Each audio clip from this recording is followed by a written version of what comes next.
Hi hello வணக்கம். இன்னைக்கு கதிரன் சோமில் ஒரு சுவையான கத்திரிக்காய் புளிக்குழம்பு எப்படி செய்யலாம் அப்படிங்கிறத பார்க்கலாம் வாங்க.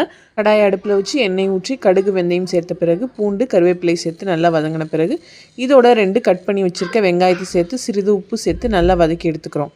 வெங்காயம் நல்லா வதங்கின பிறகு 2 தக்காளி சேர்த்து அதோட கொஞ்சமாக மஞ்சள்தூள் சேர்த்து அதையும் எண்ணெய் தனியாக பிரிஞ்சு வர வரைக்கும் வதக்கி எடுத்துக்கிறோம்.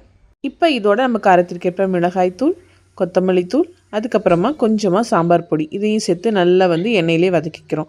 கட் பண்ணி வச்சுருக்க கத்திரிக்காயை இதோட சேர்த்து நல்லா எண்ணெயிலே வதக்கி எடுத்துக்கிறோம். நல்லா 1 or 2 minutes வதங்கின பிறகு மூடி போட்டு ஒரு 2 to 3 minutes நல்லா வதங்க விடுறோம். இப்போ இந்த நேரத்தில் நம்ம கரைச்சி வச்ச புளியை இதோட சேர்த்துக்கிறோம். சேர்த்து விட்டுட்டு நல்லா மிக்ஸ் பண்ணி விடுங்க. அதே மாதிரி அரைச்சி வச்ச தேங்காயும் இந்த நேரத்தில் நம்ம சேர்த்து நல்லா மிக்ஸ் பண்ணி விட்டுட்டு சுவைக்கேற்ப உப்பு நம்ம சேர்த்து கலந்து விடுறோம். கொத்தமல்லி தழை தூவி நல்லா எண்ணெய் தனியாக பிரிஞ்சு வர அளவுக்கு விட்டுட்டு எடுத்து பார்த்திங்கன்னா சூப்பரான கத்திரிக்காய் புளிக்குழம்பு